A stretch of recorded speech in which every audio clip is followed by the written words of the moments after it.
Hoje eu estou aqui com o engenheiro Amilcar Brunazzo e ele é especialista, né, se aprofundou bastante no assunto de urnas eletrônicas e ele vai falar um pouco sobre isso. Então, Amilcar, eu queria que você se apresentasse, falasse sobre sua formação e falasse o que você acha importante hoje, a situação atual das urnas eletrônicas no Brasil. Olá, Daniel. Olá, todo mundo.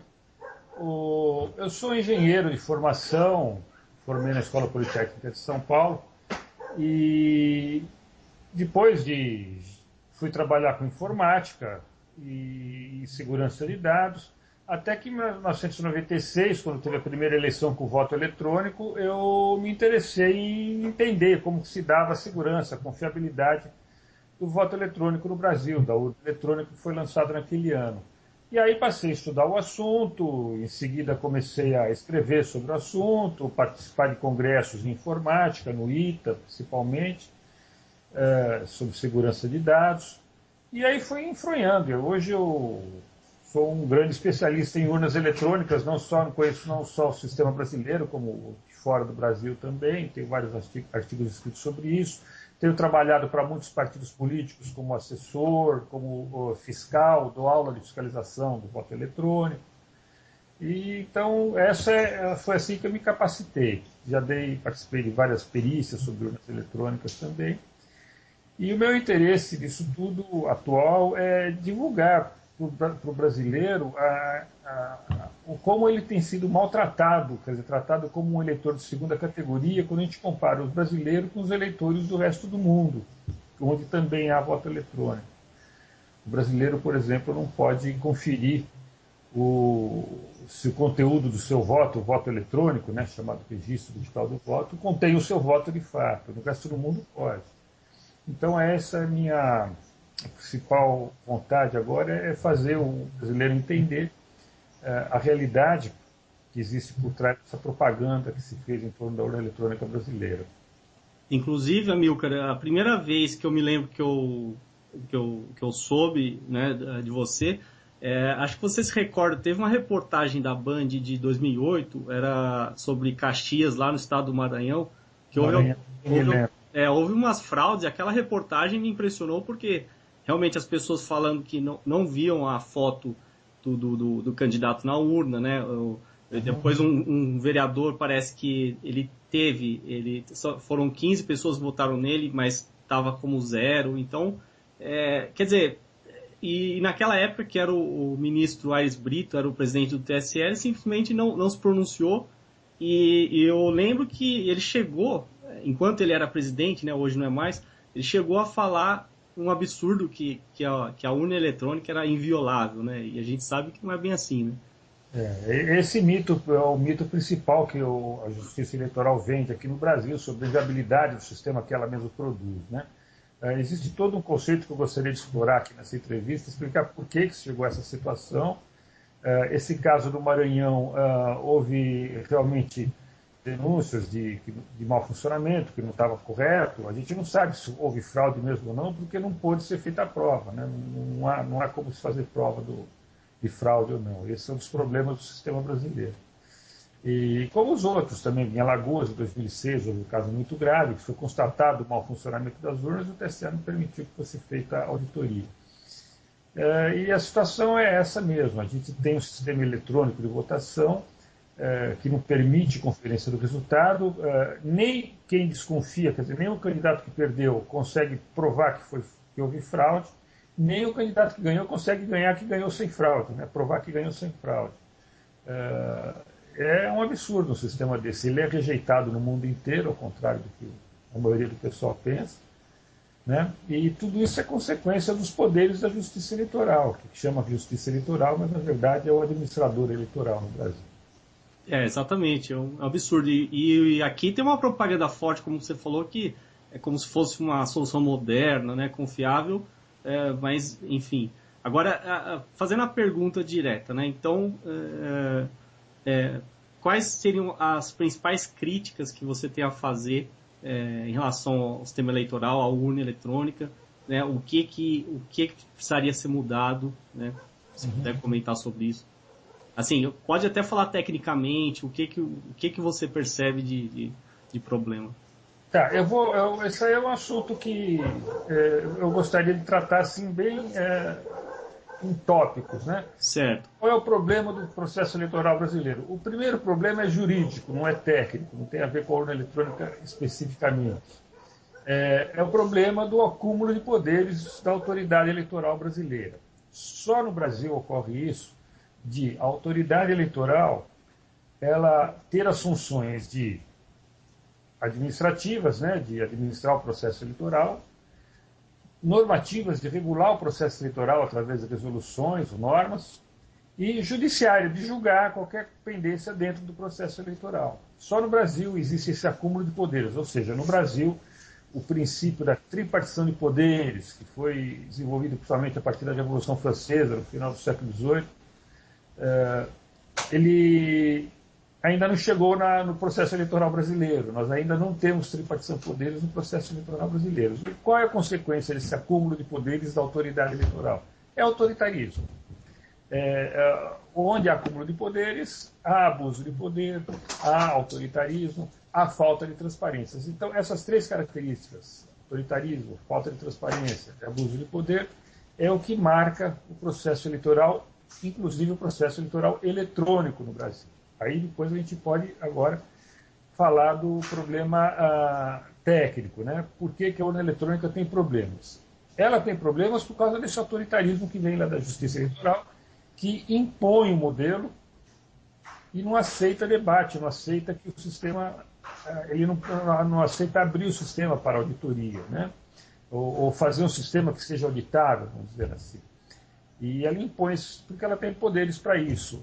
Por exemplo, esse problema ainda, vou falando ainda do acúmulo de poderes. Quando há algum problema técnico na urna eletrônica, por exemplo, como houve lá em Maranhão, que você citou, como houve em Alagoas, como eu citei em 2006, foi constatado um problema técnico, havia mau funcionamento do equipamento. Quem era o administrador, o responsável por fazer esse negócio funcionar e deu problema? Era a autoridade eleitoral, a Justiça Eleitoral. E o candidato ficou insatisfeito com o resultado, o que ele fez? Ele entrou com recurso. Contra quem? Contra a Justiça Eleitoral, porque ela era administradora. E quem julgou esse recurso? A Justiça Eleitoral, porque ela era juíza. Então, ela, como juiz, ela estava julgando o processo em que ela era ré. O próprio juiz é réu. O juiz que julga, ele é réu no sentido que ele é o administrador que ofereceu aquele sistema que não funcionou. A consequência disso, quando se quebra aquela chamada relação triangular do direito, ou seja, que existe uma parte ativa, uma parte passiva e o terceiro polo é o juiz julgando, não existe no processo eleitoral brasileiro quando se trata de julgar problemas técnicos nas urnas eletrônicas, porque o juiz vai ser sempre o administrador responsável pelo processo, e ele nunca é culpado, obviamente ele nunca se julga culpado, e ele abusa do poder, e foi o que aconteceu, por exemplo, nesses casos que não foi permitida a auditoria, né, uma auditoria livre, aberta. No caso de Alagoas, por exemplo, para mim é o caso mais emblemático, foi cobrado 2 milhões do candidato que descobriu que houve mau funcionamento, analisou os arquivos que são fornecidos, arquivos de log, os arquivos de boletins de urnas, analisou tudo e mostrou que aqueles arquivos estavam incoerentes, havia incoerências entre as informações dentro desses arquivos, ofereceu essa informação para a Justiça Eleitoral e pediu para que fosse feita uma auditoria para saber o que ocorreu. Ela cobrou 2 milhões do candidato para fazer a auditoria. O candidato não tinha 2 milhões, não quis pagar 2 milhões, enfim, não é qualquer candidato que tem 2 milhões de dinheiro para pagar depois da eleição, né? Então ele foi condenado por litigância de má-fé, porque denunciou e não pagou para fazer a auditoria. E a auditoria não foi feita, né? Então, você vê qual é o mal desse problema, desse acúmulo de poderes. E desse acúmulo de poderes, quer dizer, que resulta em falta de transparência do processo, foi nesse ambiente que nasceu a urna eletrônica, o modelo brasileiro da urna eletrônica. E toda a propaganda que vem junto com ela, que nos faz pensar, que fez o brasileiro pensar que o modelo é modelo para o mundo inteiro, que todo mundo tem inveja do nosso sistema, que a gente é pioneiro, que a gente é líder, e todo mundo quer copiar nosso sistema. Tudo isso são informações falsas. Acho muito importante essa oportunidade que você está me dando, Daniel, porque se todo o pessoal que trabalhasse com comunicação na internet, jornalistas, se conscientizasse desse problema, a importância de fazer a contrapropaganda, porque esse autoritarismo, esse poder supremo aí da justiça eleitoral, eles acabaram construindo uma imagem que funcionou bem, né? 90% do povo aceita a urna brasileira, né? A urna eletrônica brasileira, apesar dela não ter transparência nenhuma. Exatamente. E eu fiquei impressionado com o seu relato do candidato ter que pagar para fazer a auditoria, quer dizer... E pagar um preço primitivo, né? 2 milhões para um candidato. Depois qual é o candidato que você desconfia? Você descobre, você pede os arquivos, os candidatos têm, os partidos têm direito a pedir os arquivos digitais gerados no processo eleitoral. Né? São os arquivos de log, arquivos de boletins de urna, arquivos de registros digitais do voto. Analisando esses arquivos de cada urna, se encontrou incoerências. Aí fala, bom, eu não sei o que significa, se houve desvio de voto ou não. Né? Por exemplo, em Alagoas, tinha urnas que o arquivo de boletim de urnas dava uma quantidade de votos, o arquivo de log dava outra quantidade de votos totais. Né? Então, não sabia o que tinha acontecido. Aí você pede para descobrir o que aconteceu e fala, você tem que pagar 2 milhões, senão você não vai saber. Não, é praticamente inviabilizar, né? Agora... Eu acho, inclusive, interessante comparar o que aconteceu em 2006 em Ohio, nos Estados Unidos. A urna brasileira é fabricada por um fabricante chamado Diebold Procomp. É uma empresa americana. E ela fabrica urnas também lá nos Estados Unidos, ou melhor, fabricava. Né? Até em 2004 ela teve problemas na Flórida, não, foi como que é? Na Califórnia. Em 2006 teve problema em Ohio, as urnas eletrônicas da Diebold lá nos Estados Unidos. Uhum. Ohio, quando deu problema lá, foi no mesmo momento que deu problema nas urnas aqui em Alagoas. Constatou-se que os arquivos da auditoria indicavam um mau funcionamento. Agora, isso aí foi o começo do processo nos dois lugares, Ohio e Alagoas. Se encontrou arquivos que indicavam mau funcionamento do sistema das urnas eletrônicas fabricadas pelo mesmo fabricante. São modelos diferentes, os deles lá são mais modernos que o nosso, tela touchscreen, é melhor, mas a estrutura lógica é a mesma dos dois sistemas. E, bom, qual foi a diferença no procedimento? Em Ohio, a autoridade eleitoral, que não é a juíza, ela permitiu uma auditoria no processo, pagou pela auditoria, constatou que houve mau funcionamento do sistema e multou o fabricante. O fabricante foi banido da Califórnia em 2004, foi banido de Ohio em 2006. Não podia mais fornecer urnas eletrônicas nesses estados. Logo em seguida, o presidente da firma caiu e ele vendeu a parte de urna eletrônica. Hoje a Diebold não fabrica mais urna eletrônica nos Estados Unidos. Isso foi lá em Ohio. E aqui no Brasil o que aconteceu?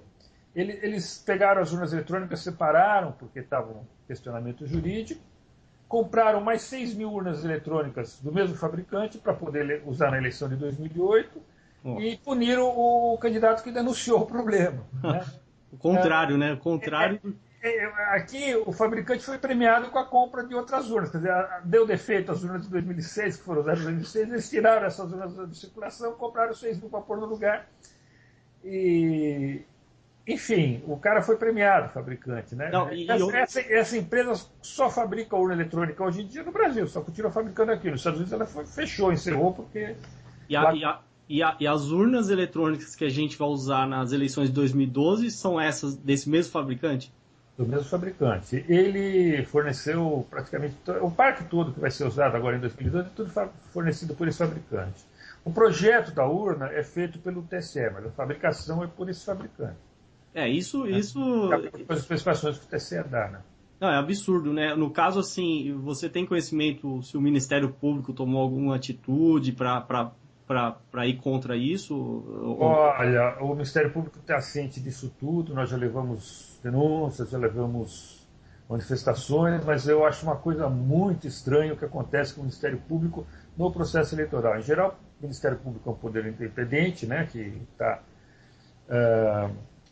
acompanhando, vigiando os outros poderes, para vendo o que está acontecendo, né, para fazer as suas denúncias.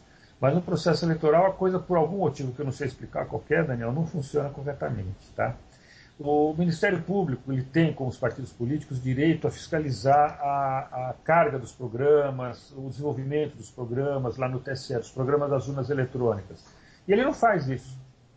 Ele simplesmente não comparece para analisar o código do software e só aparece no dia final para fazer a assinatura do software, colocar assinatura digital no software. Então ele assina o que não leu, entendeu? Uhum. E com isso sai no dia seguinte na página do TSE, o Ministério Público veio aqui, assinou, disse está tudo bem. Só que eles assinaram sem olhar, sem ler. E eu acho estranho esse comportamento do Ministério Público eleitoral no Brasil. Eu não sei explicar por que isso ocorre, porque a Justiça Eleitoral eu sei que ela é monolítica e ela se autodefende, ela é autoritária mesmo. O Ministério Público é independente e eu esperava dele um comportamento mais independente. Um outro exemplo péssimo que o Ministério Público deu agora foi numa ADIM, uma ação de inconstitucionalidade contra a lei do voto impresso, em que o Ministério Público recebeu um pedido da Justiça Eleitoral para entrar com um pedido de inconstitucionalidade e entrou com o pedido de inconstitucionalidade baseado em argumentos que recebeu da Justiça Eleitoral. Só que quem lhe deu, né, a Justiça Eleitoral que lhe deu esses argumentos, ela apresentou para ser julgada no STF. No STF, os juízes são juízes da Justiça Eleitoral. Uhum. Então, as mesmas pessoas que deram o pedido para entrar com a ação julgaram o pedido que o Ministério Público serviu apenas de veículo. Né? O próprio ministro do STF, Lewandowski, que é o presidente do TSE. Né? Isso. E quem foi o relator era a vice-presidente do TSE, que era a Carmen Lúcia? Não. A Carmen Lúcia.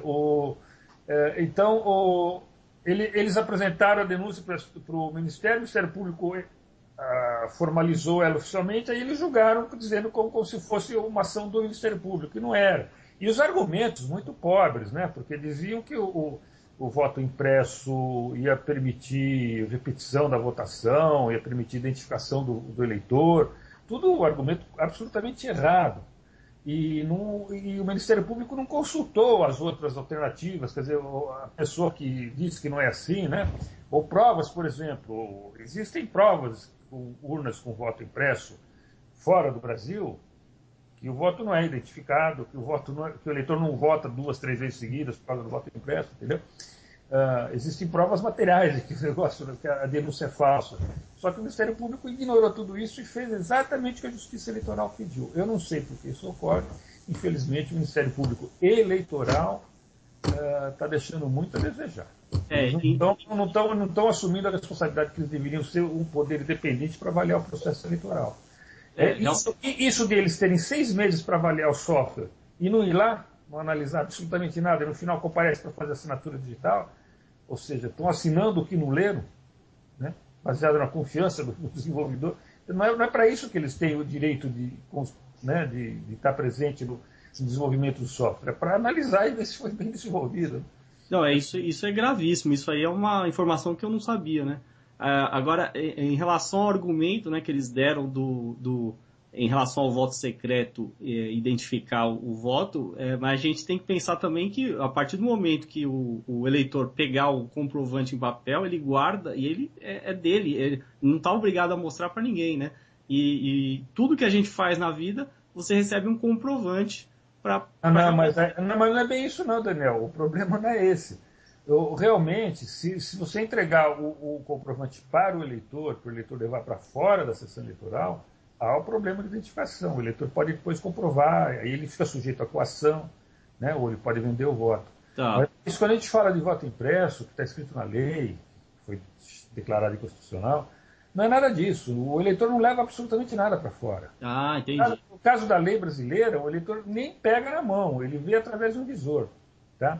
Ele vê o voto impresso através do visor. No caso da urna argentina, que eu acho que agora é o modelo mais avançado que tem, é o modelo argentino de urna eletrônica, o eleitor pega na mão, mas ele pode ver, pode conferir se está gravado direito o registro digital, e depois ele tem que pôr numa urna para ir embora. Enquanto ele não puser na urna, não vale voto. Ah, entendi. Se ele levar para fora, o voto dele não conta. Entendi. Eu estava imaginando uma situação hipotética, é claro que eu não soube dizer assim como seria, mas agora eu entendi. Então ele pegaria o voto impresso e colocaria em uma urna que poderia ser usada depois para fazer uma contagem... Fazer auditoria. Paralela, né? Isso. Bom, eu comecei a falar do problema jurídico do processo eleitoral brasileiro, que é o acúmulo de poderes da justiça eleitoral. Uhum. Agora, isso gerou todo o resto do problema, que é a falta de transparência do processo. Bom, agora vamos falar do problema técnico. Por que a urna eletrônica brasileira tem problemas, né? Ou não é confiável? Qual é o problema da confiabilidade do modelo brasileiro eleitoral? A urna eletrônica brasileira, o modelo de urna, é chamado, no meio acadêmico, de Direct Recording Electronic Voting Machine, máquina de gravação direta, a máquina eleitoral de gravação direta. Grava o voto diretamente em memória digital. A abreviação é DRE, a gente chama máquinas DRE. Então, é o caso da urna eletrônica. Você vota e o voto é gravado no meio digital lá dentro dela. Tem uma memória lá dentro que fica gravado os votos. Esse voto gravado chama registro digital do voto. Ou seja, você vota, escolhe o teu voto é gravado num arquivo chamado registro digital do voto. No final da eleição, né, quando acabar, na hora da apuração, esses registros gravados lá são somados e dão o resultado daquela urna que chama boletim de urna, que é o resultado da soma de todos os votos, ou seja, de todos os registros digitais. Esse é o modelo da urna brasileira. Esse modelo foi descrito assim em 1990 nos Estados Unidos, né? O problema desse modelo, que a gente chama de primeira geração de máquina de votar, é que o eleitor não sabe, não tem como saber se o registro digital do voto contém o voto que ele viu. Porque uma coisa é o que você vê na tela, é o voto em potencial, vamos dizer assim. Você vê na tela da máquina aquilo que você quer votar e você confirma. Depois que você confirma, o seu voto é gravado num arquivo chamado registro digital do voto. Como você vai saber, você eleitor, se o que foi gravado no registro digital do voto é o seu voto? Uhum. Tá? O eleitor brasileiro não pode saber.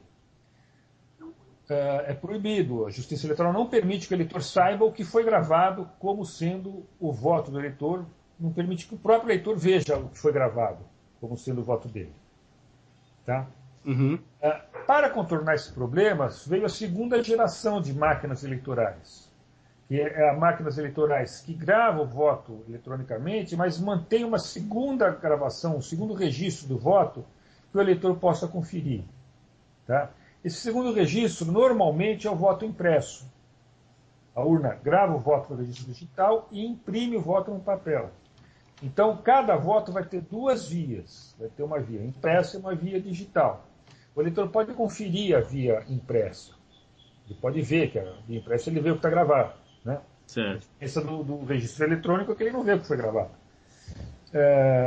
Aí esse voto impresso, que o eleitor viu, a gente chama de voto impresso conferível pelo eleitor, né? O eleitor pode conferir que é o voto dele, é guardado numa urna comum. Após a eleição, se pode fazer uma auditoria, se a soma dos votos impressos é igual à soma dos votos eletrônicos. Tá? Essa é chamada segunda geração de máquinas de votar, que está sendo usada no mundo inteiro, menos no Brasil e na Índia. Só o Brasil e a Índia ainda mantêm máquinas de primeira geração. Uhum. Que não dá para o eleitor conferir o registro. O resto do mundo está exigindo, onde está sendo implantado sistemas eleitorais eletrônicos, né, de voto eletrônico, estão usando sistemas assim, de segunda geração, que a gente chama. Uma variação do sistema de segunda geração, uma alternativa. Em vez da urna imprimir o voto, também pode ser feito o seguinte: o eleitor escreve o voto à mão, numa célula, preenche os campos, né, coloca num scanner. O scanner lê o conteúdo do voto e apresenta na tela, e o eleitor confirma. Então, o voto vai existir a via material escrita pelo eleitor, que é o voto material, e depois o scanner que ele confirma é gravado no registro digital, ou seja, continua tendo duas vias do voto. Uhum. Então, essa variação, ou com o scanner, ou com o voto sendo impresso pela urna eletrônica, é o que se usa no resto do mundo, hoje em dia, fora o Brasil e a Índia. Certo. Então, os equipamentos de segunda geração são esses que permitem que o eleitor veja o registro do voto. E depois, esse voto que o eleitor viu, de fato, conferiu, é usado para fazer a auditoria do voto eletrônico. O voto eletrônico ele é rápido na apuração. O problema do voto eletrônico em máquinas de primeira geração, como as urnas brasileiras, é que não permite você saber se ele está somando rápido, mas você não sabe se está somando certo. Você não sabe se aqueles votos que estão somando são os votos mesmo. Exatamente. Não tem como fazer auditoria contábil do processo. É muita pretensão, né, da Justiça Eleitoral ela achar que todos nós, né, 190 milhões, tem que confiar plenamente nela e não exigir nenhuma... Quando ela fala que o sistema é invulnerável, ela está dizendo que os programadores, que são lá os funcionários dela, os operadores, enfim, quem carrega o software nas urnas, tudo, são todos anjos angelicais, né, seres angelicais que não vão fazer fraude nenhuma. Exato. É 100% seguro, porque não existe sistema 100% seguro contra ataque interno, né? E principalmente quando você não pode auditar o resultado, então é que é menos seguro ainda, porque quando um sistema que você possa auditar o resultado, possa conferir se a soma foi bem feita, independente do software que está na máquina, mesmo que alguém faça a fraude interna, você faz a auditoria e descobre pelo resultado, né, que deu diferença do que devia dar. Mas se não tem como conferir o resultado, você não tem como saber se houve fraude ou não, né? É o sistema que o brasileiro vota, é assim. Hoje, o sistema que o brasileiro vota, o voto é secreto para o próprio eleitor, ou seja, o eleitor vê o voto na tela, confirma, o voto é gravado, o que é gravado ele não pode ver, é secreto para o eleitor não pode ver o que foi gravado como sendo o seu voto. Certo. E esse voto que ele não viu é somado e dá o resultado eleitoral.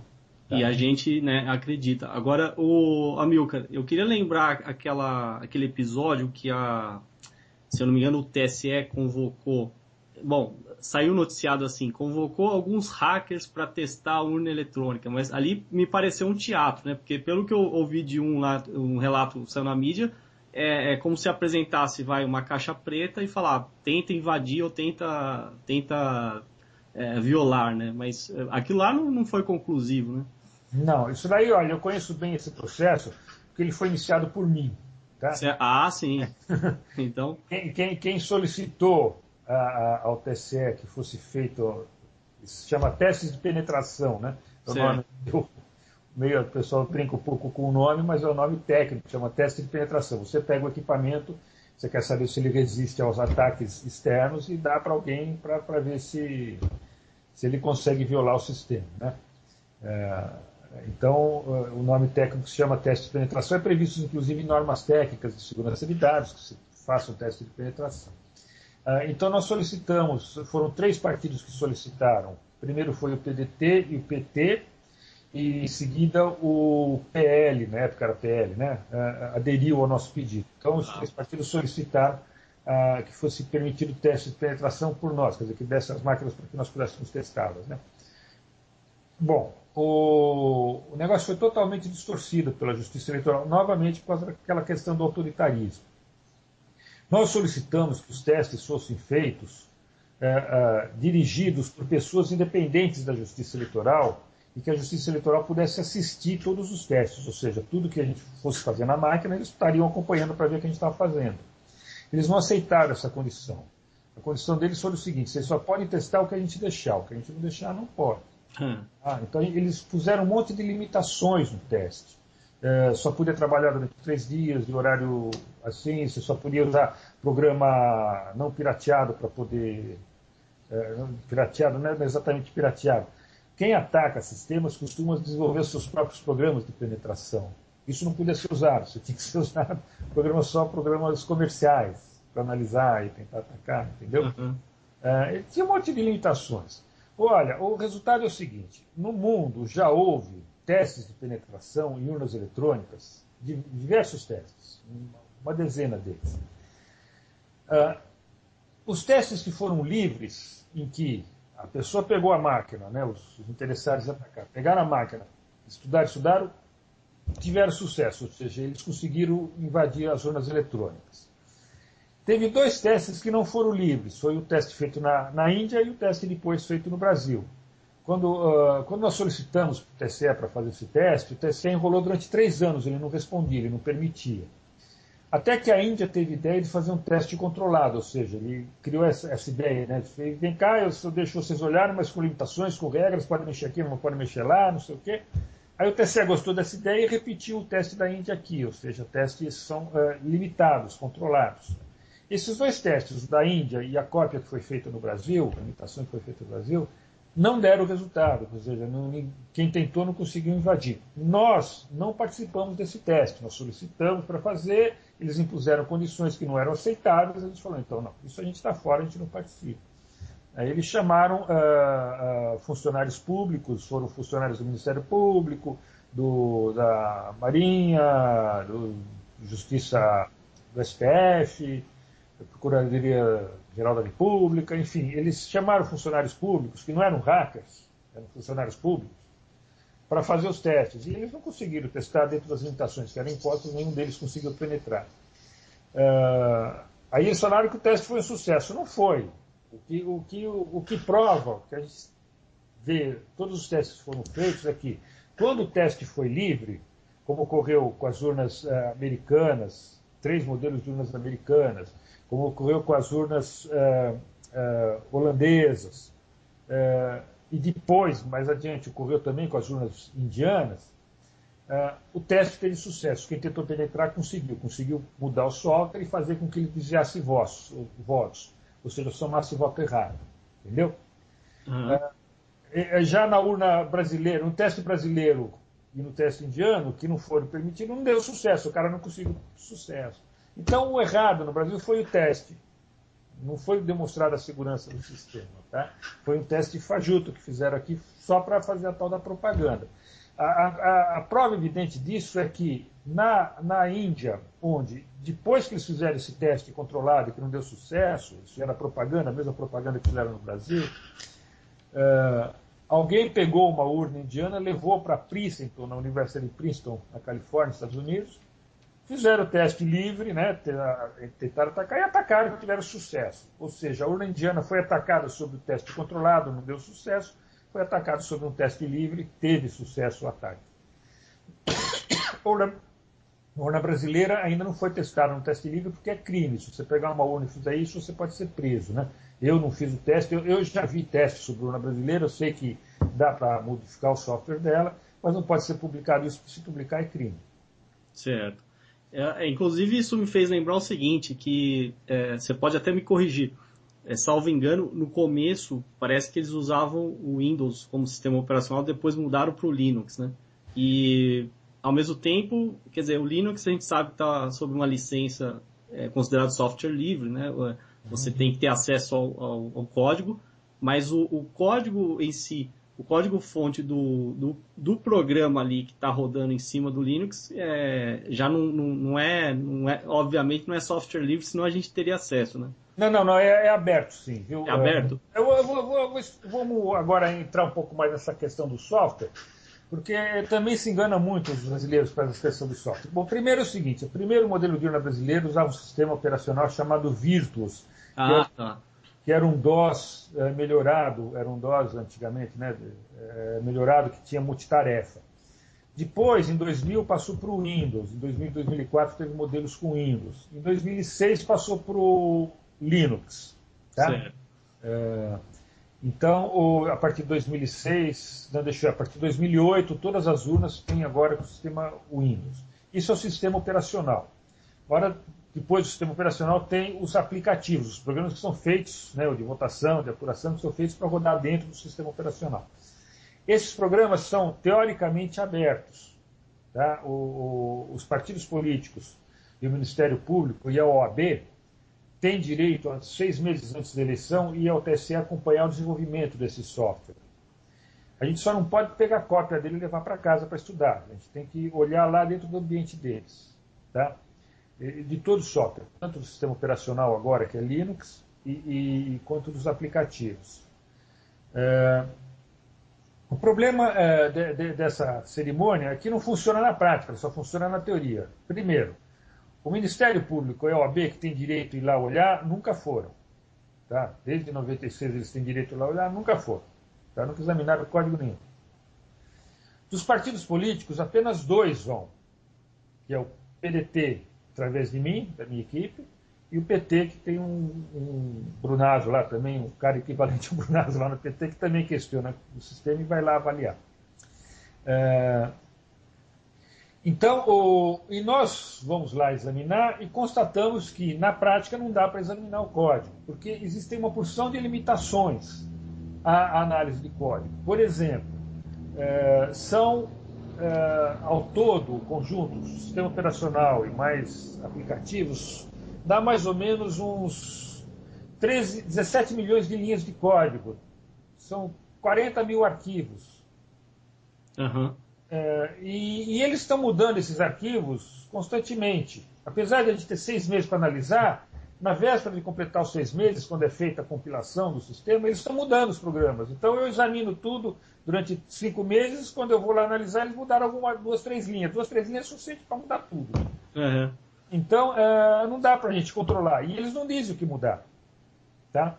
Eu fiz uma solicitação específica, que eles fizeram uma porção de correções em 2008, falando, olha, eu quero saber que modificações foram feitas em função do relatório que vocês receberam do Ministério da Ciência e Tecnologia, que tinha dado lá umas sugestões para eles modificarem os sistemas. Eles se recusaram a nos informar o que eles tinham modificado. Eles falaram, está aí o programa, você procura e acha que foi modificado. Tá? Então, na prática, não funciona. O PT, por exemplo, teve um problema gravíssimo agora em 2010. O TSE permitiu que o PT trouxesse um programa de prateleira, programa pronto, né? não desenvolvido por eles, programa de análise de código. Então o PT pôde instalar o programa de análise de código e deram o software lá, tudo isso no computador do TSE, não no computador do PT. Tá? Não pode tirar cópia de nada. Aí analisava o código, o programa produzia relatórios, né? De correlação de função, de existência, não sei o quê. Os relatórios não puderam ser copiados. O PT não podia ler o relatório do programa de análise de código. Ele podia ler na tela, não podia imprimir, não podia fazer relatório do que analisou. A empresa que o PT contratou para fazer análise de código não pôde fazer um relatório do PT porque não lhe deram os dados. Você pode olhar só na tela. Isso não é auditoria de software. Ninguém pode garantir que com isso o software está correto. E isso é só uma parte do problema. Quando pega o software, você tem que compilar ele, para saber se foi compilado o software que você viu, também não é.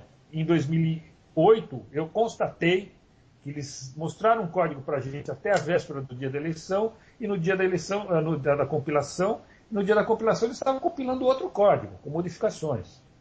Por quê? Porque eu achei um erro no programa, a minha equipe, né? Não fui eu, a minha equipe achou um erro no programa que tinha mostrado para a gente, estava lá na máquina de consulta, né? A gente percebeu que tinha um negócio lá que era incoerente, chamamos eles para falar, olha, isso aqui não vai funcionar, dá problema, não sei o que. Aí eles ficaram de responder, viu o que era, no dia seguinte falaram, olha, está aqui, o código que está sendo compilado não tem esse erro não está lá. Ou seja, eu percebi que eles mostram um código para a gente analisar e compila o outro. Tá? Outra coisa, não adianta eu saber que o software é honesto, o código-fonte é honesto, que ele foi compilado honestamente, se eu não posso conferir se o que está carregado na urna é aquele software que eu vi. Então, o processo de validação do software, eu preciso analisar o código, preciso acompanhar a compilação e depois eu preciso verificar se o que está carregado na urna é o que eu vi lá. Essa terceira etapa chama certificação do software, certificar que o que está na máquina é o que eu validei como sendo software bom. Também não é permitido. O TSE diz que pode fazer assinatura digital, fazer verificação da assinatura digital, não pode, tudo falsa informação. O sistema faz a verificação, o programa da urna eletrônica faz a verificação da sua assinatura digital, mas eles não permitem que eu, fiscal, verifique se o programa que está lá tem a assinatura digital correta. Então é perfeitamente possível você fazer um programa que desvie votos e que diz que a assinatura digital está correta, né, faz autoverificação. Enfim, o processo de validação do software, certificação e validação e certificação do software é muito complexo, é muito caro. Quem tentou fazer, que é o PT e o PDT, não conseguem, denunciam, escrevem o relatório dizendo a gente não consegue fazer, não funciona.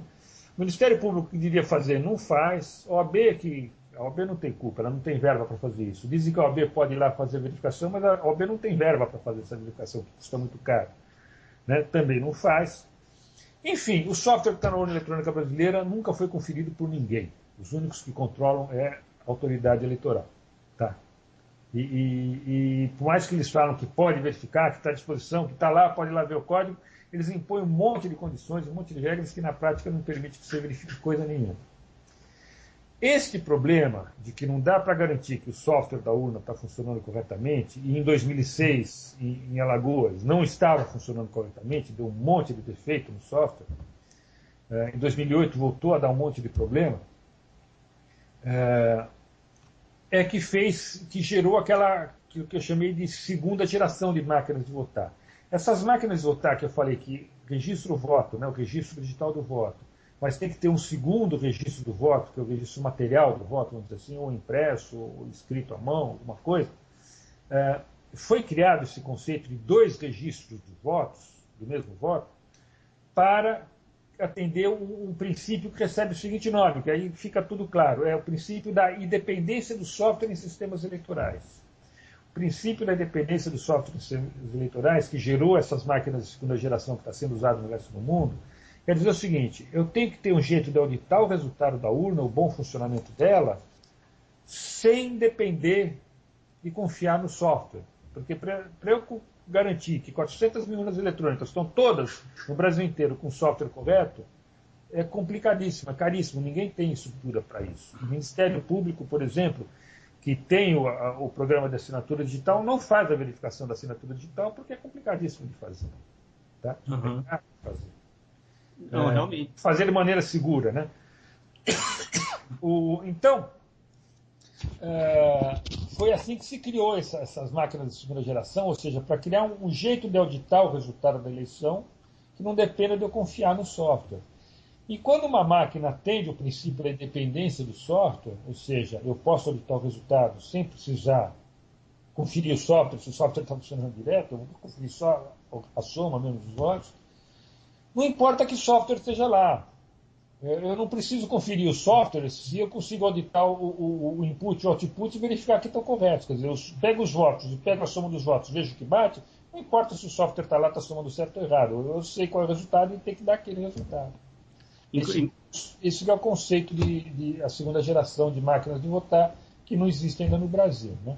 Inclusive, Amilcar, a sua explanação ficou tão clara que qualquer um que ouça o que você falou fica abismado porque ainda a gente não adotou a segunda geração, né?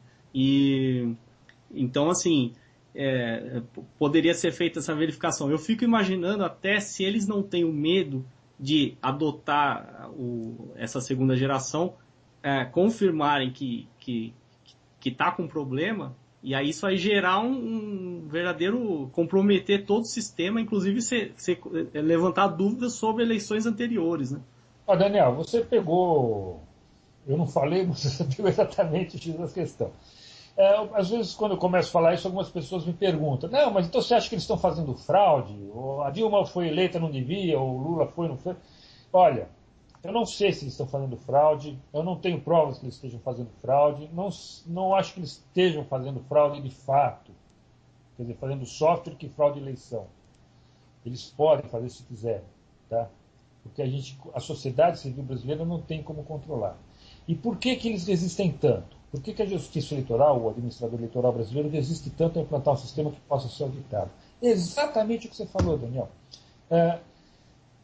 Se a gente implantar um sistema que possa fazer uma auditoria que seja por amostragem, e verificar que o sistema somou errado, como somou errado em Alagoas, a gente tinha provas que tinha somado errado, a gente não sabia para que lado, se tinha desvio de voto ou não, mas o total não batia. O total de votos, segundo os arquivos, eram conflitantes. Não tinha votos por candidato, tinha um total de votos só, a gente achou inconsistência. Se a gente descobre e prova, demonstra que a urna somou voto errado, vai provocar um descrédito tão grande no processo e sobre tudo que ocorreu até agora. Por isso eles resistem. Por dois motivos. Por isso eles resistem e porque eles têm poderes para resistir. Desculpa. No resto do mundo, onde não há esse acúmulo de poderes, a justiça eleitoral não consegue impor a vontade dela, impedir que a segunda geração. A segunda geração é imposta para o administrador eleitoral, como ocorreu agora na Argentina, como ocorreu no Paraguai. A urna brasileira foi proibida no Paraguai. Ela foi cedida, foram dadas 20 mil urnas brasileiras para os paraguaios usarem em 2006, eles usaram, foi usado em eleição oficial, 20 mil urnas brasileiras doadas pelo TSE de lá. E em 2008 foi proibido, porque em 2006, 3 meses depois da eleição, apareceu um vídeo lá na televisão, lá, que é a TV Globo lá do Paraguai, Canal 4, que é Assunção, foi publicado um vídeo mostrando a urna desviando o voto.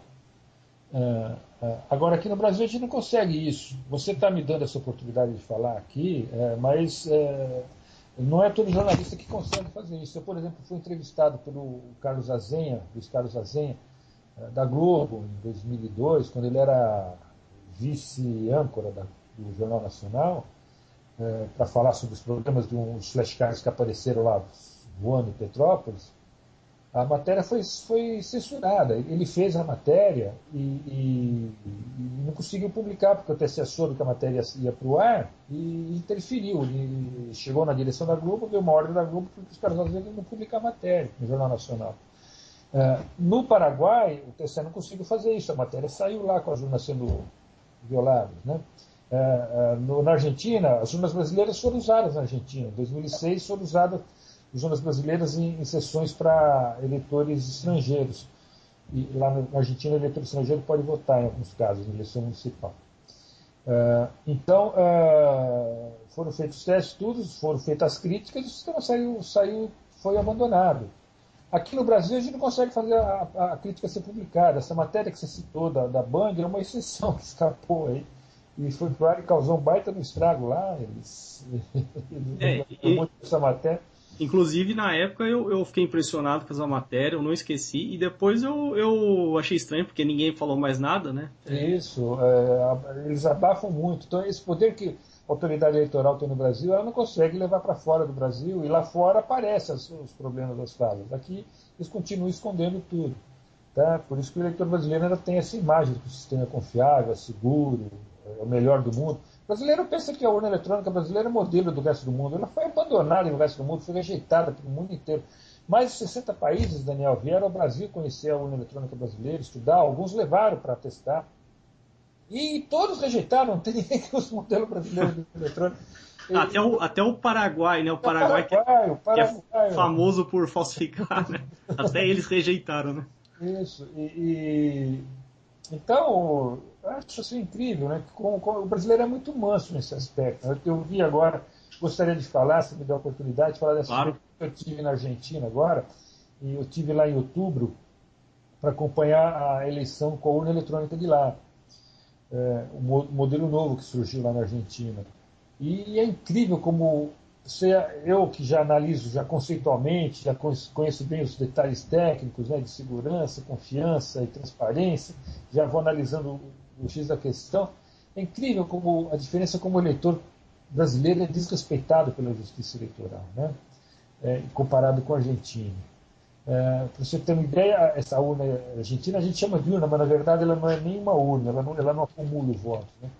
Ela permite que o eleitor argentino ele vota na máquina, né? É uma tela grande, uma tela de 23 polegadas, bem maior que a tela brasileira, né? Da urna brasileira, uma tela grande, touchscreen, que o eleitor vai pondo o dedo na tela e escolhendo o voto. Então o eleitor pode votar pelo nome do candidato, pode votar pelo número do candidato, pela foto do candidato, até pela cor da logomarca, lá do símbolo do partido. Né? Ele põe o dedo lá na marca do partido e vota. Entendeu? Ele não precisa escrever nada, o eleitor. Não tem teclado, na máquina a urna argentina não tem teclado. Por exemplo, esse referendo não, o plebiscito que teve no Pará agora, em novembro, para decidir se ia dividir ou não o Pará, o brasileiro tinha que digitar 5 para dizer não e 7 para dizer sim, ou vice-versa. Porque não tem tecla sim não na urna brasileira. É, absurdo, né? Na Argentina, como é na tela, ele escreve um botão sim, um botão não e você vota. Faz uma consulta qualquer, você põe lá e... Então é muito mais amigável a urna argentina brasileira. Para o eleitor votar é muito mais simples. Aí o eleitor monta o voto na tela, né? Ele está montando. Aí ele votou lá para deputado estadual, escolheu o deputado estadual, escolheu o candidato. Ele escolheu o senador. É o eleitor que escolhe a ordem dos candidatos a votar. Aqui no Brasil você é obrigado a votar, né? Uma ordem fixa, né? Estadual, federal, senador, governador, presidente, né? Lá não, lá você escolhe o que você quer votar, a ordem que você quer, e aí você vota para deputado estadual, depois escolhe o presidente, aí você não gostou, você volta para trás, escolhe de novo, reapaga, refaz. Aqui não, aqui depois que você confirma o voto para deputado estadual, você passa para votar para deputado federal, você não pode mais votar para trás. Não, quero mudar meu voto para deputado estadual. Não pode. Na Argentina pode. O eleitor pode escolher à vontade o voto e mudar a hora que quiser. Bom, e depois de ter votado, o voto é gravado, cria o tal do registro digital do voto. A diferença é que lá o registro não fica gravado na urna, não é uma memória dentro da urna, um disco lá que tem gravado qualquer disco, nada disso. É uma cédula em papel que tem um chip embutido dentro dela.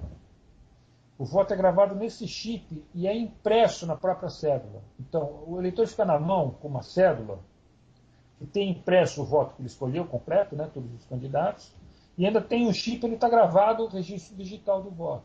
Ou seja, as duas vias do voto, o registro digital e o registro impresso, estão no mesmo documento. Aí o eleitor vai e coloca isso dentro de uma urna, né, antes de sair. E se ele levar o voto para fora, para mostrar para alguém, o voto não é voto. Ele não pôs na urna, não vai ser contado. Uhum. Se depois que ele votou na máquina, imprimiu o voto, ele vê que o voto impresso é o dele, mas ele é um cara como eu, ele fica falando, mas será que o registro digital é mesmo que igual ao impresso? Eu, por exemplo, sou um cara muito desconfiado. Está escrito aqui, meu voto é esse, mas de repente o voto digital é outro e vai somar o que está gravado no digital. O eleitor argentino pode conferir, veja bem, antes de sair do local de votação, ele pode conferir se o registro digital do voto tem o voto dele. Como ele faz isso? Ele vai numa máquina qualquer, que tenha lá no local de votação, tem mais de uma máquina por local de votação, ele aproxima só, ele não precisa nem enfiar dentro, ele só chega perto com o voto dentro da máquina, o voto que está gravado no chip que está na mão dele aparece na tela. Olha. Se ele vê na tela o voto igual que está impresso no papel que está na mão dele, ele sabe que o registro que está gravado naquele chip é o voto dele. Uhum. Ou seja, tudo isso dentro da sessão eleitoral. O eleitor pode fazer isso dentro da sessão eleitoral. Depois que ele viu, conferiu, imprimiu e está satisfeito, aí ele enfia dentro da urna, que está na mesa do mesário, né? Os fiscais ficam olhando lá que ninguém está pondo o voto lá dentro. Ele vai embora, não leva nada com ele não leva voto com ele para fora. Tá? Então, o eleitor argentino, se no meio disso tudo, antes de ele depositar o voto, ele chegou na maquineta lá para conferir e olhou e falou, não, me arrependi, não quero mais esse voto. Ele rasga essa cédula, joga no lixo, pede outra virgem do mesário e vai e vota de novo. Então, ou seja, o eleitor argentino tem direito a refutar o registro do voto. Ele vê o registro do voto, se ele não concordar, ele refuta, fala, isso eu não aceito, eu quero votar de novo. O brasileiro não pode. Imagina você falar, olha, confirmei, não, quero mudar meu voto, não estou satisfeito. Primeiro que a gente não pode conferir se ele gravou certo, né? E não pode refutar também o que foi gravado. Então, o eleitor argentino é tratado com muito mais respeito pela justiça eleitoral ou pela autoridade eleitoral lá na Argentina.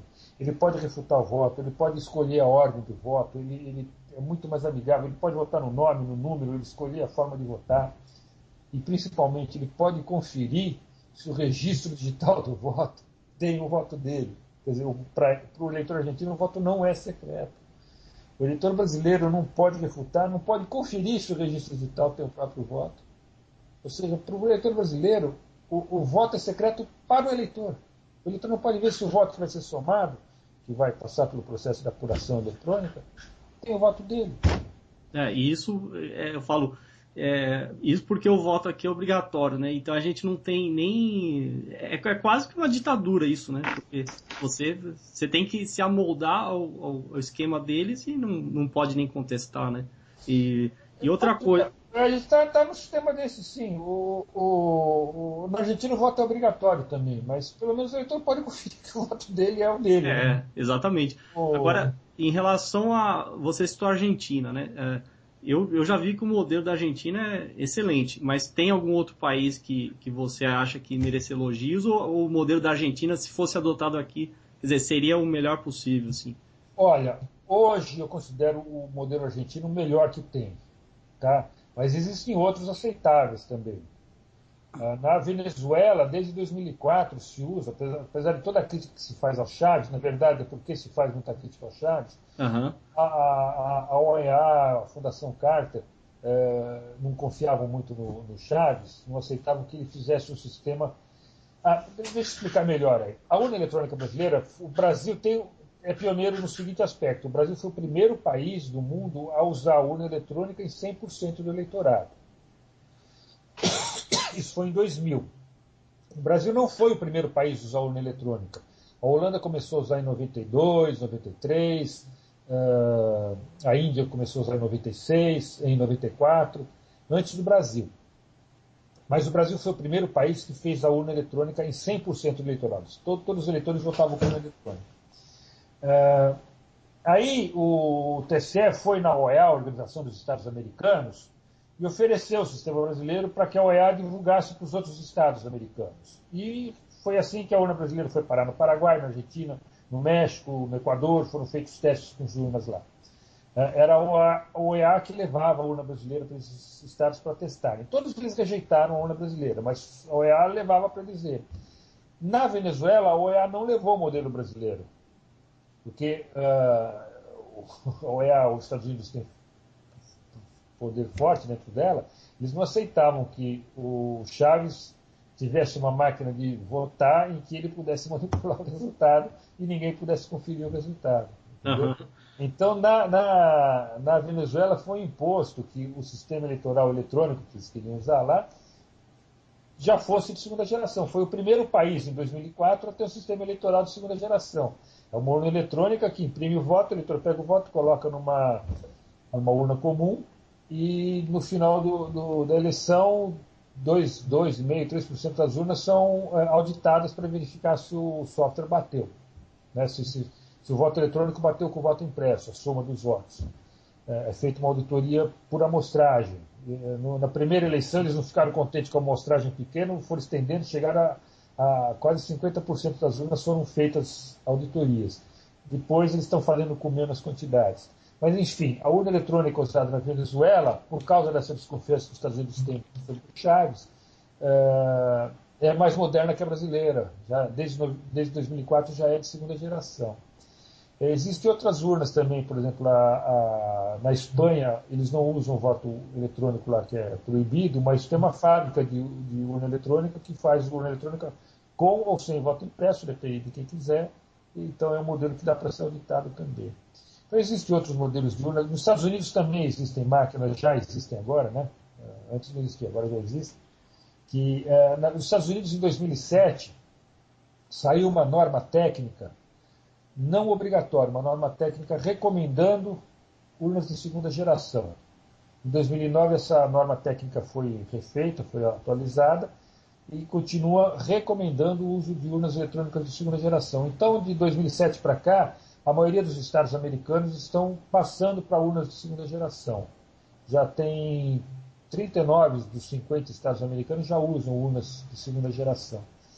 O negócio lá cada estado tem o seu sistema, cada município tem o seu sistema, então o negócio não é geral, não é todo mundo de uma vez, né? Vai aos poucos lá. Enfim, existem várias máquinas já de segunda geração. Nos Estados Unidos, o que está crescendo mais nos Estados Unidos são urnas aquele tipo que eu falei com scanner. O eleitor vota na cédula, coloca no scanner rápido, aparece na tela, ele confirma e aí o voto escaneado fica guardado para auditoria. É o que está mais sendo difundido atualmente nos Estados Unidos, né? São máquinas de segunda geração também. Uhum. Enfim, é isso. Só a Índia e o Brasil, que foram exatamente os países que fizeram aquele teste de penetração fajuto, que continuam resistindo, quer dizer, fizeram o teste de penetração fajuto justamente para poder fazer publicidade, que o sistema era seguro, 100% confiável, como dizem os ministros do TSE, né? Que o sistema é 100% confiável, não dá para fraudar, então por que quer mudar? Esse é o argumento deles, né?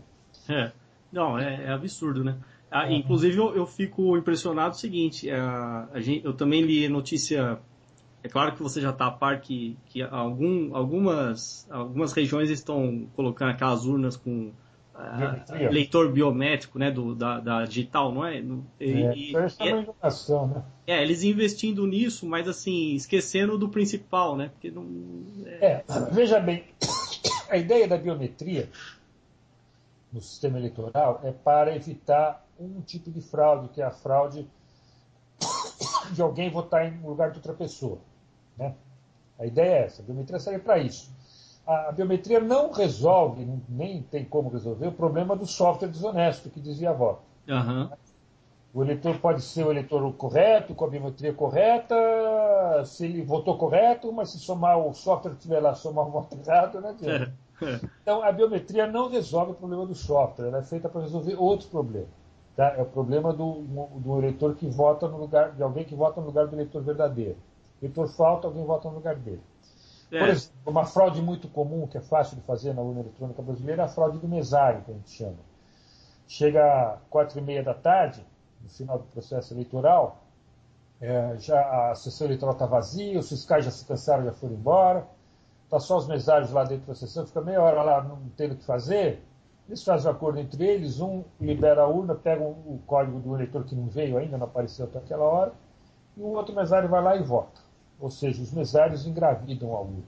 Isso é perfeitamente possível com a urna brasileira. Tá?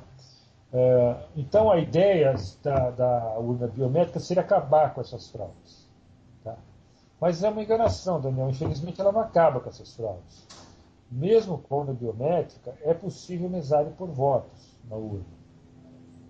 Então, está sendo gastado muito dinheiro com essas urnas biométricas. Só para você ter uma ideia, o pessoal não sabe, né? Quando eu falo da urna argentina, que é o modelo moderno, que estão usando agora, eles falam, bom, mas a Argentina fez agora, a urna brasileira é velha, por isso que não tem a tela grande. Não é bem isso, não. A urna argentina que eu fui assistir é de 2010, foi fabricada em 2010. Eu fiz uma eleição em 2011 agora, mas a fabricação foi em 2010. As urnas argentinas, as urnas brasileiras que vão ser usadas, inclusive as urnas biométricas que vão ser usadas em 2012 aqui no Brasil, foram fabricadas em 2010. Ah, tá. Elas são novas. O TSE comprou 300 e tantas mil urnas biométricas novas para usar agora. Não vai usar tudo, vai usar em 2012, né? É tudo máquina nova, não é máquina velha, não. A urna brasileira com aquela tela pequenininha de 6 polegadas, com teclado só numérico, é arcaico parece uma carroça, né? A carroça perante a urna argentina, né? Que tem... a urna argentina parece o iPhone, né? Que você passa o dedo, vai pondo, digitando assim. E a urna brasileira parece aquele telefone de teclado, que você é obrigado a apertar botãozinho e só pode apertar aquele botãozinho, não pode se comunicar mais que isso, né? Essas urnas arcaicas brasileiras foram fabricadas agora, em 2010, são modernas, são novíssimas. Tá? Vão ser usadas pela primeira vez em 2012. Então o TSE gastou uma fortuna para trocar todas as urnas por urnas biométricas, e a biometria não resolve o problema da fraude do mesário. Por que não resolve? Isso é um problema técnico muito simples, que é possível de escapar. Todo o sistema biométrico ele é sujeito a falhas. Ele pode dar o falso negativo que a gente fala. Ele pode rejeitar a biometria de uma pessoa que é eleitor verdadeiro. O eleitor põe o dedo lá e não reconhece a impressão dele. Isso acontece com muita frequência. O TSE falava que ia ser 1%, mas na experiência em 2008, 2010, chegou a bem mais do que isso, 7% em média. 7% dos eleitores válidos que punham o dedo lá não tinham biometria reconhecida. Esses eleitores que o sistema biométrico não reconhece têm direito a votar. Então, o TSE não pode impedir eles de votar, porque a biometria da urna não funcionou. O que acontece? Então, o TSE está na resolução do TSE, o TSE publica toda a eleição as resoluções, que são as normas, as regras das leis, está escrito lá que quando o eleitor legítimo se identifica perante o mesário, põe o dedo e não é reconhecido, o mesário digita uma senha e libera o voto. Está escrito na resolução do TSE. Em 2010 está para 2012. Então, o que acontece? Chega às 4h30 da tarde, está uma sessão com urna biométrica. 4h30 da tarde, não tem fiscal, não tem mais eleitor, não tem mais nada. O mesário digita a senha que libera e vai lá e põe o voto, do mesmo jeito. Então, o que o TSE gastou de dinheiro com urna biométrica para não resolver o problema? É só dinheiro que ele está gastando à toa. Não resolve nada. O projeto da biometria no processo eleitoral tem as coisas fabulosas atrás dele. Por que o TSE gastou esse dinheiro todo? Para você ter uma ideia, o TSE comprou equipamentos caríssimos para coletar a impressão digital dos 10 dedos dos eleitores e está montando esse cadastro, com os 10 dedos, impressão digital dos 10 dedos dos eleitores, e foto de alta resolução. essas fotos que o computador traça e identifica qual é a pessoa só de analisar a foto. Tem que ser foto de alta resolução. Então você está montando esse cadastro, com os dados que ele está coletando. Ele está dizendo, olha, precisa do eleitor, por causa das urnas biométricas, para fazer um novo cadastro eleitoral. Ele está fazendo um monte de cidades aí, né? Já eram 60 cidades em 2010, agora já tem umas 300, 400 cidades que estão fazendo. Já tem até capital do estado fazendo isso. O que acontece? Você captura as 10 impressões digitais, está montando um banco de dados enorme. Veja, são 10 impressões digitais, 130 milhões de eleitores, dá 1 bilhão e 300 mil impressões digitais que você tem guardadas. Você precisa de um supercomputador, computadores enormes para guardar essa base de dados. E ela tem que ser segura. Né? Então o TCE está investindo um baita no dinheiro para montar essa base de dados e ele não usa. Daniel, você sabe quantas impressões digitais o eleitor vai testar agora em 2012? Os eleitores que forem votar em urnas biométricas, eles vão colocar um dedo indicador, se não reconhecer, eles vão colocar outro, se não reconhecer, o mesário digita a senha. O TSE só usa 2 impressões digitais e coleta as 10. Ele não usa foto de alta resolução. O título, você vai fazer o cadastro eleitoral para fornecer a biometria para o TSE, poder votar depois de urna biométrica, ele bate para a foto e te devolve o título eleitoral sem foto. Tá. O novo título eleitoral não tem foto.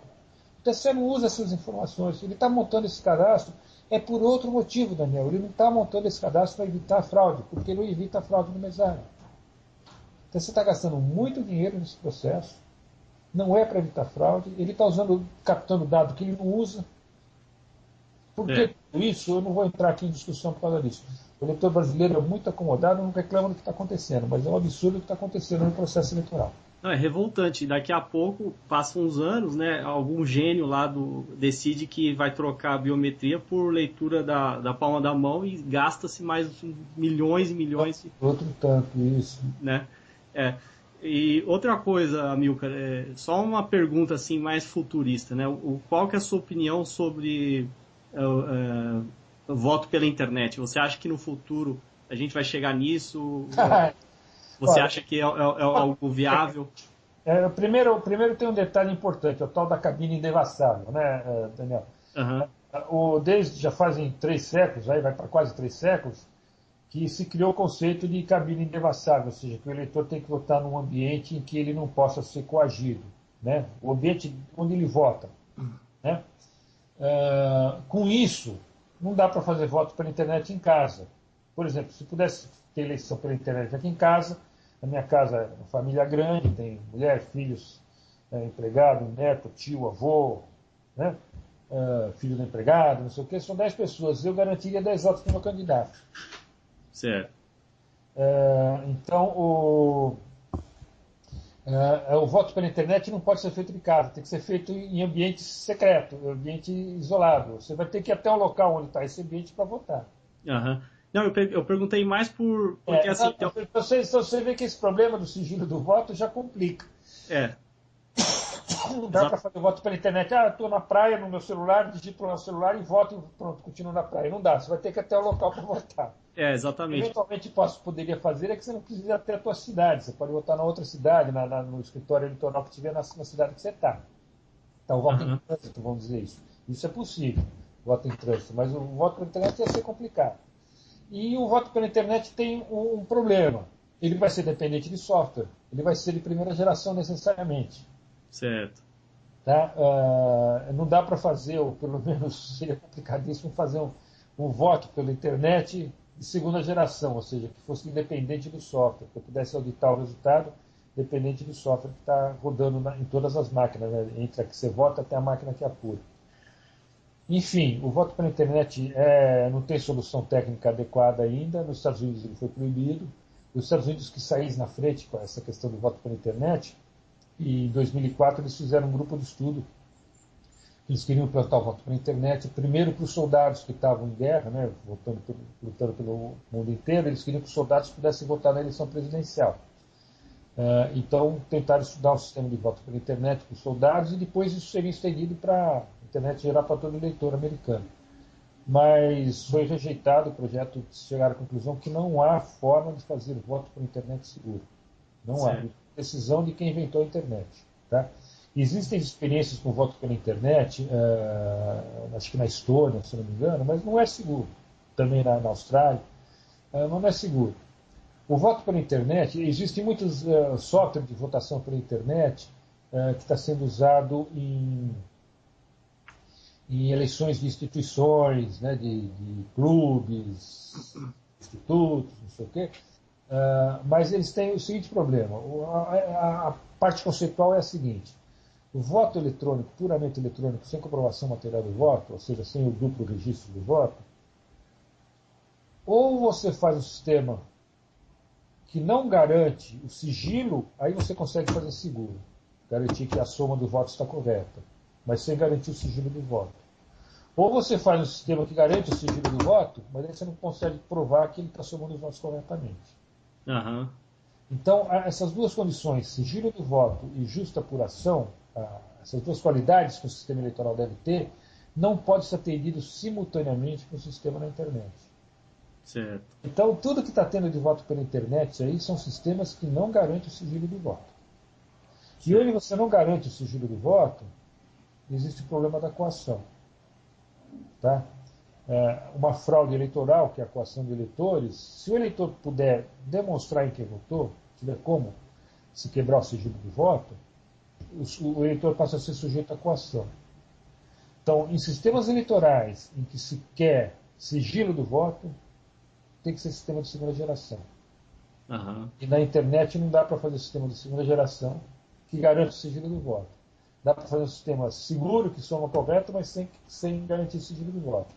Tem um sistema aí chamado Helios, muito citado como referência de sistema de votação pela internet, mas os autores são honestos. Eles escrevem na primeira página, não garantimos o sigilo do voto. Tá? Certo.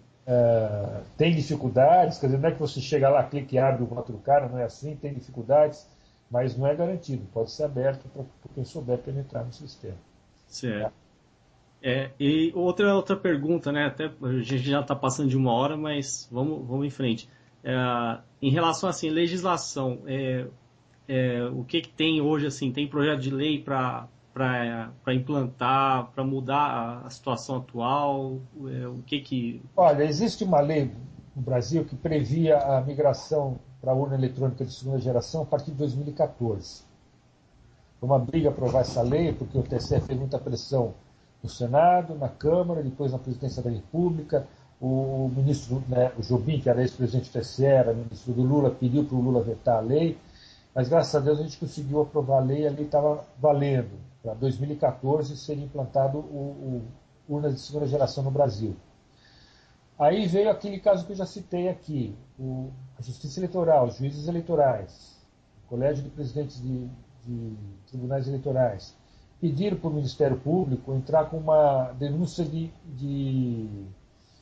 inconstitucionalidade dessa lei. Tá. Tá? A denúncia é absolutamente errada, equivocada. Diz que o voto impresso, ou seja, o segundo registro do voto, vai permitir violação do voto, é mentira, está errado, o conceito está completamente errado. E diz que o eleitor poderia votar mais de uma vez por causa disso, também está errado. Mas o Ministério Público entrou com isso aí, atendendo o pedido do Colégio de Presidentes de Tribunais Eleitorais. Aí foi para ser julgado no Supremo por quem? Pelos juízes que são juízes da Justiça Eleitoral. Uhum. Ou seja, eles fizeram o pedido e eles eram juízes da ação que eles eram autores, basicamente é isso. Né? E eles suspenderam a lei. Olha. Eles não tiveram coragem de declarar inconstitucionalidade, porque não é.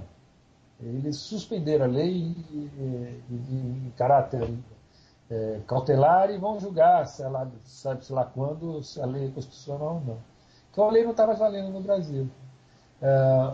O que aconteceu? Como essa denúncia de inconstitucionalidade não tem pé nem cabeça, mas existe já um julgado, isso já existe jurisprudência na Alemanha, de que a urna eletrônica sem voto impresso é inconstitucional, e o TSE, o STF brasileiro quer julgar o contrário, quer dizer que o voto impresso é inconstitucional, ia chocar, ia dar choque de jurisprudência. juízes brasileiros iam ter que explicar para os alemães, né, eles iam explicar por que eles estão jogando ao contrário deles lá. Então, o que aconteceu? O TSE pegou um deputado e um senador, depois que ele suspendeu a lei, ele pegou um deputado e um senador e deu um projeto para cada um, idêntico, para eles revogando a lei. Essa lei que o STF já suspendeu, um senador e um deputado federal entraram com o projeto de lei revogando a lei do voto impresso. Tá? Tirar do STF a obrigação de declarar a lei inconstitucional, porque ela não é inconstitucional. Esse projeto de lei, derrubando a lei do voto impresso, que é de 2014, está caminhando na Câmara, já foi aprovado no Senado, está na Câmara agora. A gente vai ver se a gente consegue segurar isso na Câmara para não ser aprovado. Mas o gozado é que dois projetos de lei entrou um na Câmara e um no Senado, de autores diferentes, mas o texto é igualzinho, ou seja, a mesma origem. Vieram da Justiça Eleitoral, que não tem coragem de se apresentar como autora, ela esconde, né? Tem problema do autoritarismo, tudo, né? Ela não pode dizer como autora, já que ela tem interesse na coisa. Esse caso do Ministério Público ter servido de fantoche aí de laranja, né? O Colégio Eleitoral de Presidentes, do TSE, da Justiça Eleitoral, eles pediram para o Ministério Público entrar com o processo, porque se eles entrassem, fica na cara que eles são autores e juízes do mesmo processo. Né? Então eles pediram para o Ministério Público entrar de laranja, o Ministério Público aceitou e participou dessa farsa. Então é isso, a questão do projeto de lei, existe esse projeto de lei que está na Câmara agora, querendo acabar com a lei do voto de segunda geração, de máquina de segunda geração para o Brasil. Vamos ver se a gente consegue fazer, se consegue segurar isso lá. Tem mais. Agora, é muito difícil enfrentar esse poder da justiça eleitoral, desse autoritarismo dela, porque muitos políticos têm medo dela, né? Por exemplo, esse deputado e esse senador que apresentaram o projeto de lei que receberam da justiça eleitoral, né? Os dois apresentaram dois textos idênticos, no mesma data. Imagina você candidato, né? Todo político é candidato, recebendo do juiz eleitoral um pedido. Olha, não faz um favor, apresenta esse projeto de lei lá para tirar essa lei que está incomodando a gente não gosta aqui. Qual é o candidato que vai ter coragem de negar isso, né? Bom, alguns têm, a maioria aceita a pressão do juiz, né?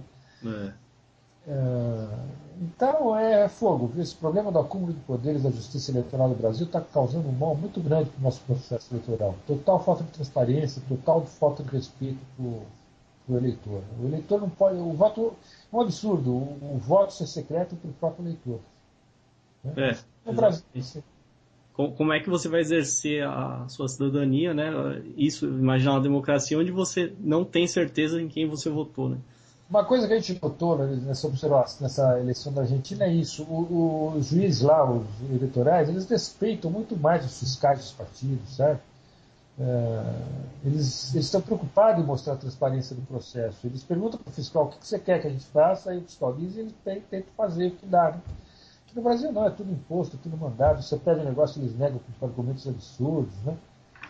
Eu, por exemplo, essa tela grande, eu entrei com um pedido no TSE, em nome do partido, do PDT, para que a tela da urna eletrônica fosse ampliada, já que eu vi que eles iam fazer essas urnas biométricas, né, iam comprar 300 mil urnas novas.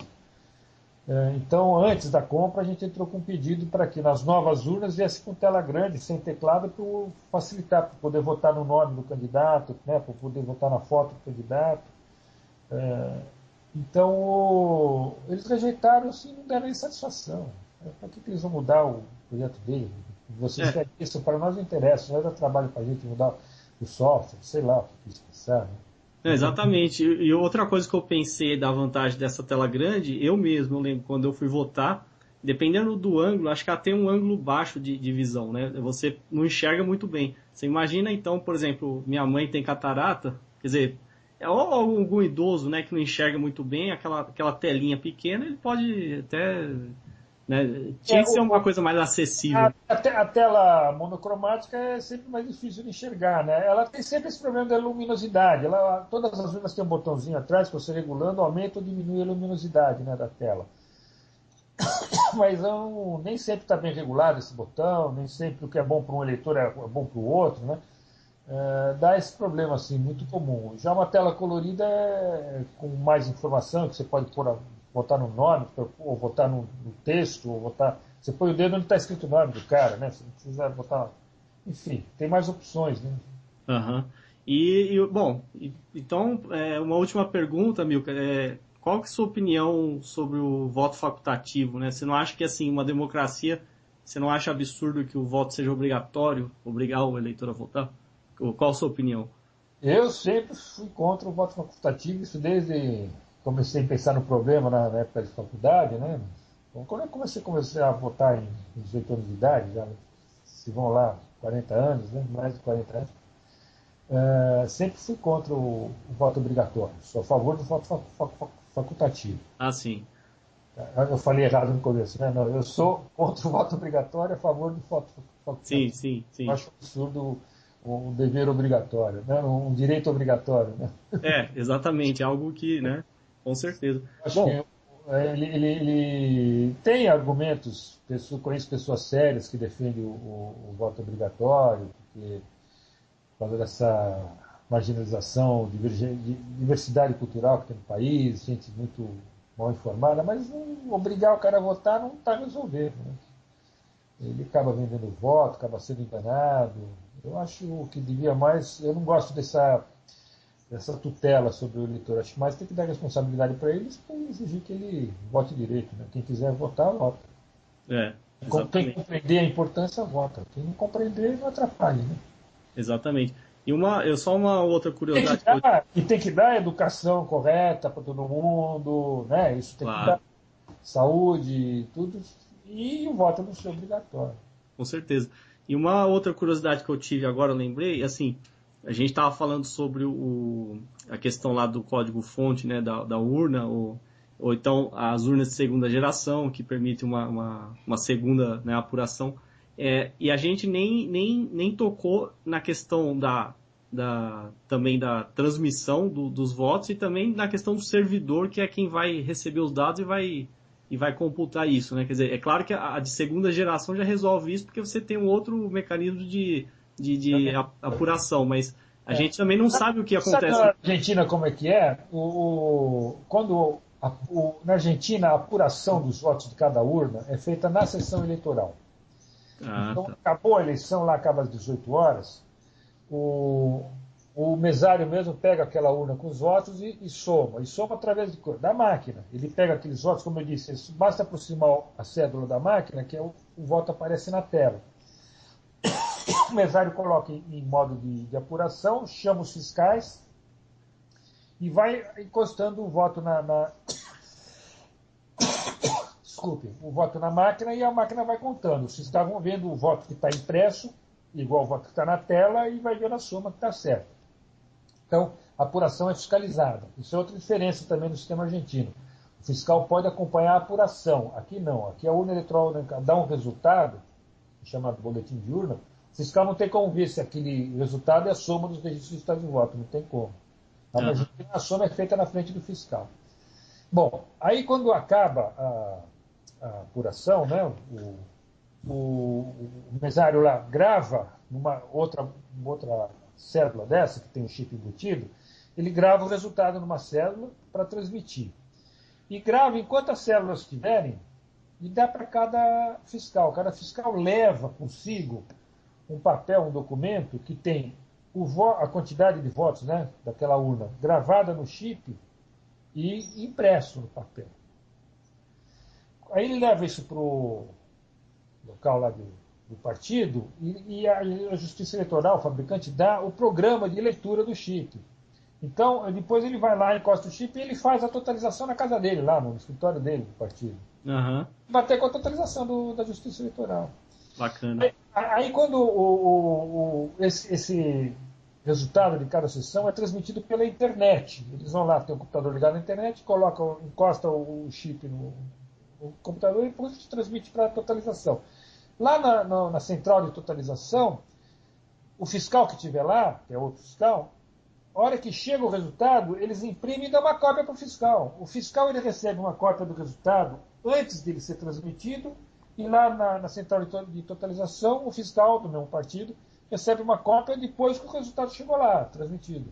E aí ele vai levar lá para o escritório e vai verificar se um bateu com o outro. Entendeu? Certo. pôr isso para cada sessão eleitoral.